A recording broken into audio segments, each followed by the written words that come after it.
कुसुमलता पहलवान जी। कुसुमलता जी पिछले 2 बार से लगातार काउंसलर रही हैं।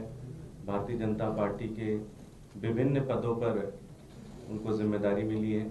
आज वो अपना भारतीय जनता पार्टी छोड़कर आज आम आदमी पार्टी में आ रहे हैं। मैं हमारे राष्ट्रीय संयोजक अरविंद केजरीवाल जी से विनती करूंगा कि वो हमारा प्रतीक चिन्ह देकर दोनों लोगों को विधिवत रूप से आम आदमी पार्टी में भेजें।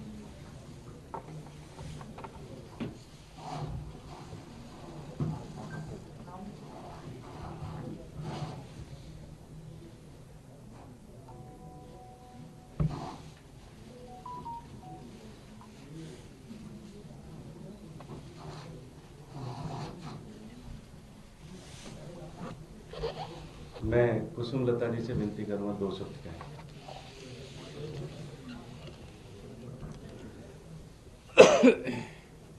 मेरा नाम कुसुमलता रमेश और मैं दूसरी बार निगम पार्षद हूँ। मेरा कार्यकाल पहले 2012 से 17 तक रहा।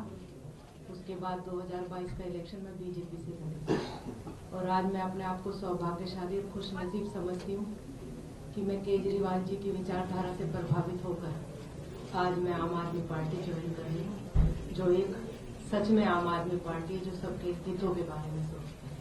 धन्यवाद। मैं रमेश भाई साहब से कहूँगा 2 शब्द कहें। मैं रमेश पहलवान, मेरा निवास स्थान गांव कलेजी कोटो वारुपुर है, विधानसभा कस्तूरबा नगर है।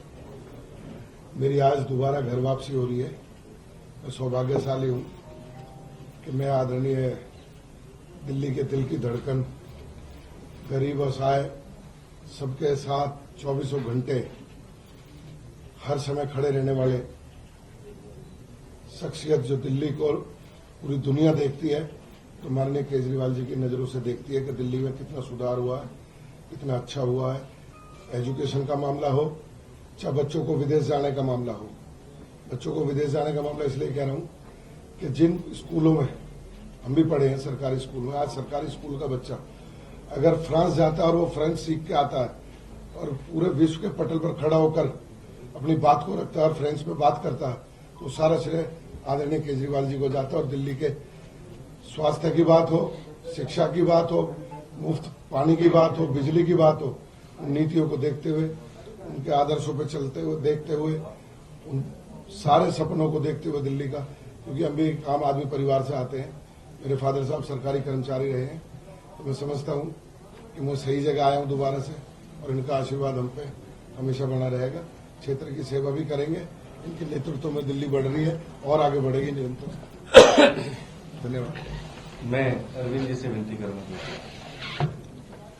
आज मुझे रमेश पहलवान जी और उनकी धर्मपत्नी और अपने इलाके की काउंसलर कुसुमलता जी को आम आदमी पार्टी में वापस शामिल कराने में बेहद हर्ष और खुशी हो रही है।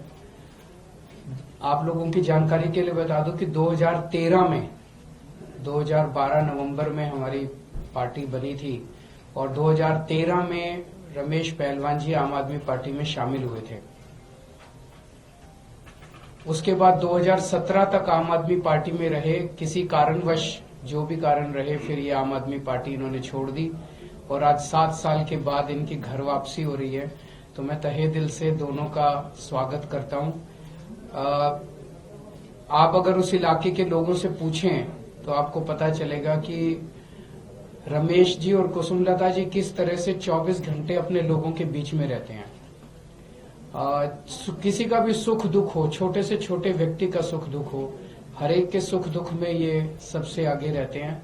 और रेसलिंग के क्षेत्र में, स्पोर्ट्स के क्षेत्र में रमेश पहलवान जी कई संस्थाओं के भी अध्यक्ष और मेंबर हैं और इन्होंने काफी अहम भूमिका दिल्ली के स्तर पे निभाई है। और कुसुमलता जी 2 बार पार्षद रही हैं और पार्षद रहते हुए बीच में 5 साल एससी सीट हो गई थी, जिसकी वजह से वो नहीं लड़ पाई, लेकिन उसके बावजूद इनको दोबारा भारी समर्थन मिला। इसी से जाहिर है कि ये अपने क्षेत्र में कितनी लोकप्रिय हैं। तो मैं इनका वापस स्वागत करता हूं और मुझे लगता है कि इनके आने से आम आदमी पार्टी को उस क्षेत्र में काफी मजबूती मिलेगी। बहुत बहुत शुक्रिया। सर, आपने अमित शाह जी को कल चिट्ठी लिखी थी। 2 सवाल मैं लूंगा, क्या आपको उनसे मिलने का समय मिल गया? दूसरा, जिस इन्फिल्ट्रेशन को लेकर के आपने उनसे सवाल पूछा था कि बॉर्डर से वो कैसे आते हैं, एजेंडा आज तक पर अमित शाह ने कहा कि 4% बॉर्डर फेंसिंग है, हम उसे नहीं कर सकते, ये राज्य सरकारों की जिम्मेदारी है कि वो इस तरह इन्फिल्ट्रेशन न बढ़ने दें या इसको व्यापार न बनने दें। दोनों पर आप पहला क्वेश्चन क्या था? आपने कल मैंने कल चिट्ठी लिखी थी अमित शाह जी को, और दिल्ली के अंदर कानून व्यवस्था बहुत ज्यादा खराब होती जा रही है। दिल्ली में व्यापारियों को खुलेआम फिरौती मिल रही है, व्यापारियों को व्यापार करना मुश्किल होता जा रहा है। आप लोगों की जानकारी के लिए बता दूं, दिल्ली में औसतन डेली 17 बच्चे गायब हो रहे हैं, 17 बच्चे किडनैप हो रहे हैं, कोने कोने में नशा बिक रहा है, महिलाओं का घर से निकलना मुश्किल हो गया है, सड़क पे चलो तो फोन छीन के भाग जाते हैं।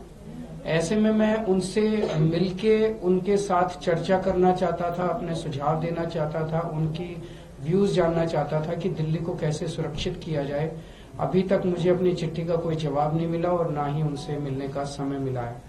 दूसरा, आप जो कह रहे हैं, आपने ये कहा कि अमित शाह जी ने कहा है कि इंडो बांग्लादेश बॉर्डर की निगरानी करना राज्य सरकार की जिम्मेदारी है। मैंने उनका ये बयान सुना नहीं है, लेकिन मैं आशा करूंगा कि कोई भी यूनियन होम मिनिस्टर ऐसा बयान शायद ना दे कि देश के बॉर्डर की सुरक्षा करना राज्य सरकार की जिम्मेदारी है। 4% बॉर्डर है, सबको फेंस नहीं किया जा सकता, तो राज्य सरकारों की जिम्मेदारी है कोई। मैं फिर से यही कह रहा हूं, आप ये कह रहे हैं कि उन्होंने ये कहा कि जो अनफेंस्ड बॉर्डर है उसकी सुरक्षा करने की जिम्मेदारी राज्य सरकार की है। मैं समझता हूं शायद कोई भी जिम्मेदार यूनियन होम मिनिस्टर इस किस्म का बयान नहीं देगा। इंडो बांग्लादेश बॉर्डर 4000 किलोमीटर है, उस 4000 किलोमीटर में से 3000 किलोमीटर मुझे बताया गया कि फेंस्ड है, 1000 किलोमीटर अनफेंस्ड है। लेकिन जो रोहिंग्या और बांग्लादेशियों का भारत के अंदर घुसना हो रहा है वो हर तरफ से हो रहा है। जो अनफेंस्ड है वहां से भी हो रहा है, और जो फेंसिंग है उस पर 2 तख्ती लगा के और उसके ऊपर कूद के आ जाते हैं। तो भारत सरकार कर क्या रही है? क्या भारत सरकार खुलेआम ये एक्सेप्ट कर रही है कि वो देश के बॉर्डर्स की सुरक्षा करने में नाकाम है? पहली चीज तो ये है कि वो बॉर्डर क्रॉस कैसे कर रहे हैं, और दूसरी चीज बंगाल से या असम से दिल्ली कैसे पहुंच रहे हैं। और केवल दिल्ली नहीं, इन्होंने झारखंड में कहा कि झारखंड में भी रोहिंग्या रह रहे हैं, पूरे देश में। तो क्या उनको सुनियोजित तरीके से वहां से ट्रांसपोर्ट करके देश के अलग अलग भागों में बसाया जा रहा है? अगर बसाया जा रहा है तो इन लोगों को पता है कि कहां बसाया जा रहा है। दिल्ली के अंदर हरदीप पुरी जी ने 2022 में बयान दिया था कि बक्करवाला के ईडब्ल्यूएस फ्लैट्स में रोहिंग्यों को बसाया जाएगा। वो ईडब्ल्यूएस फ्लैट्स क्या दिल्ली के लोगों के नहीं थे? क्या उनके ऊपर अधिकार दिल्ली के लोगों का नहीं है? वो हमने दिल्ली के गरीब लोगों के लिए नहीं बनाए थे वो वाले फ्लैट सरकारों ने?